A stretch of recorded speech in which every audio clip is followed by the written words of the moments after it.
Pemirsa, kontainer sepanjang 20 feet atau 20 kaki ini jatuh di Jalan Tambak Mayor, Surabaya, Jawa Timur dan menimpa seorang pengendara motor. Kontainer jatuh diduga karena tidak ada penguncinya. Mbak Mayor, silakan boleh rek. Keker. Oh ya, ke sepeda aja cek. Warga sekitar Jalan Tambak Mayor, Surabaya dikejutkan dengan jatuhnya sebuah kontainer berukuran 20 feet dan menimpa seorang pengendara sepeda motor. Kontainer tiba-tiba jatuh saat truk kontainer belok dan langsung menimpa sepeda motor. Pengendara sepeda motor saat kejadian pingsan karena meloncat. Hanya sepeda motor yang tertindih kontainer. Ya enggak tahu, tiba-tiba ya Satu gitu aja. tiba-tiba lepas aja. Menimpa saya gitu. Di belakang saya nggak ada kendaraan lain. Truk kontainer tidak dilengkapi dengan pengunci sesuai standar operasional prosedur. Kontainer ini ternyata setelah saya cek ini di dalamnya untuk pengaitnya tidak ada. Dia hanya ikat dengan kawat. Jadi kekuatannya itu tidak seimbang dengan itu sehingga dia oleng sedikit bisa jatuh. Tidak ada korban jiwa dalam peristiwa ini, namun dampak dari jatuhnya kontainer tersebut sempat memicu kemacetan panjang dari arah Jalan Tambak Mayor menuju Jalan Tanjung Sari. Kasus ini ditangani jajaran Unit Laka Lantas Satlantas Polres Pelabuhan Tanjung Perak, Surabaya. Dari Surabaya, Jawa Timur, Nur Syafi'i, iNews melaporkan. Pemirsa, sebuah minibus mengalami kecelakaan tunggal di Polewali Mandar, Sulawesi Barat. Tragisnya mobil tersebut tergantung di jembatan dan nyaris tercebur ke sungai.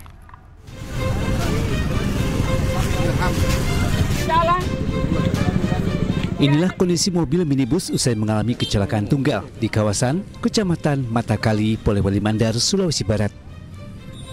Dalam video yang beredar di media sosial, mobil tergantung di atas jembatan di ruas Jalan Lintas Barat Sulawesi hingga nyaris tercebur ke sungai di bawahnya. Sedangkan bagian depan kendaraan hancur akibat menabrak dinding jembatan.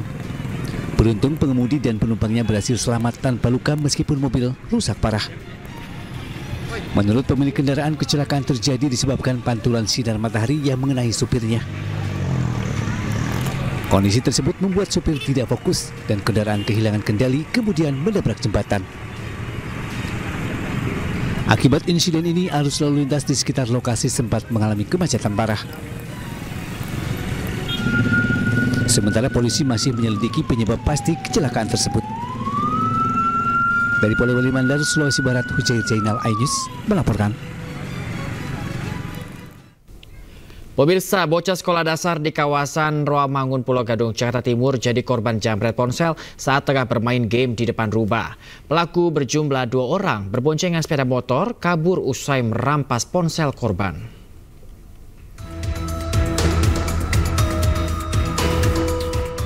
Dalam rekaman CCTV, komplotan jambret melancarkan aksinya di Jalan Mustika 4, Kelurahan Rawamangun, Kecamatan Pulau Gadung, Jakarta Timur.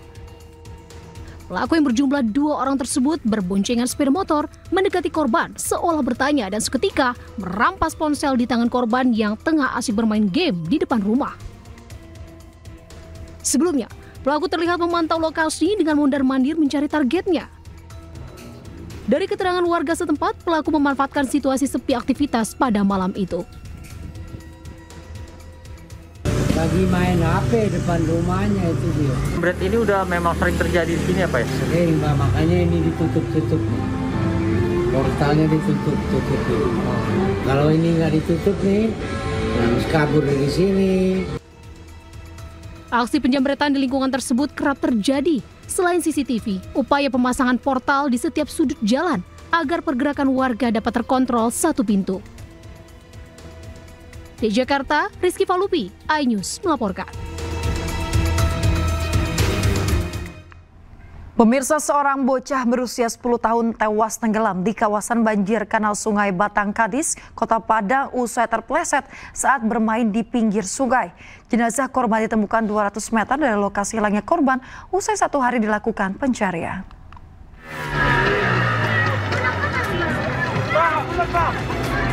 Setelah 1 hari dilakukan pencarian oleh tim SAR gabungan dan Basarnas, BPBD, TNI, serta Polri, petugas akhirnya menemukan korban tenggelam di di kawasan banjir Kanal Sungai Batang Kandis, Simpang Kalumpang, Kecamatan Koto Tanga, Kota Makassar. Korban atas nama Erlangga, 10 tahun, siswa kelas 4 SD, ditemukan dalam kondisi meninggal dunia. Jenazah korban ditemukan sejauh 200 meter dari lokasi hilangnya korban. Jenazah korban dievakuasi oleh tim SAR dan langsung dibawa ke rumah duka yang berada tidak jauh dari lokasi kejadian. Diduga korban terpeleset saat bermain di pinggir sungai dan tenggelam.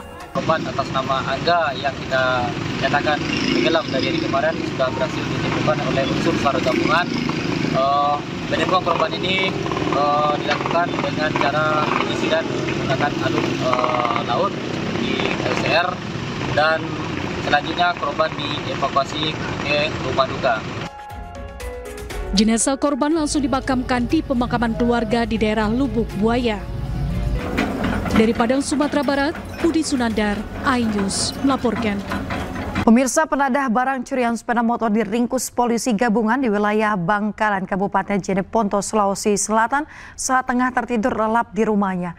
Temuan para penadah usai kawanan eksekutor pencurian motor ditangkap tim kepolisian Polrestabes Makassar.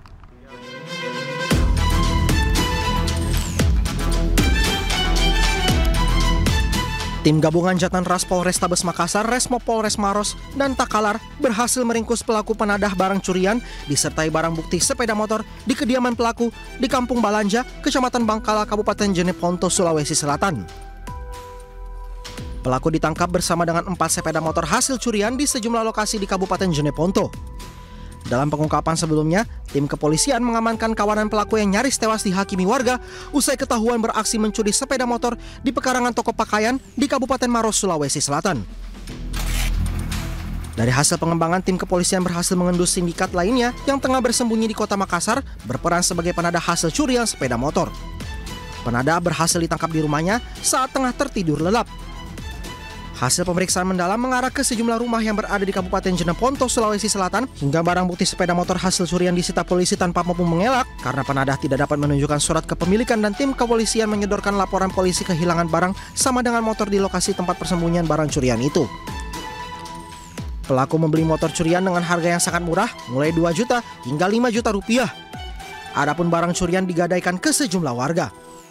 Jadi setelah kita kembangkan tadi, kita berhasil mengamankan 4 unit sepeda motor dari satu penadah.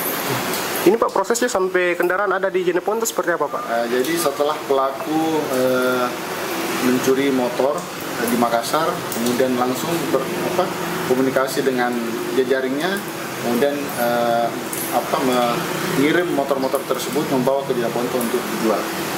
Ini dengan harga berapa Pak? Variatif untuk harganya, ada yang 3 juta, ada sampai 5 juta, tergantung dari jenis motor yang dijual.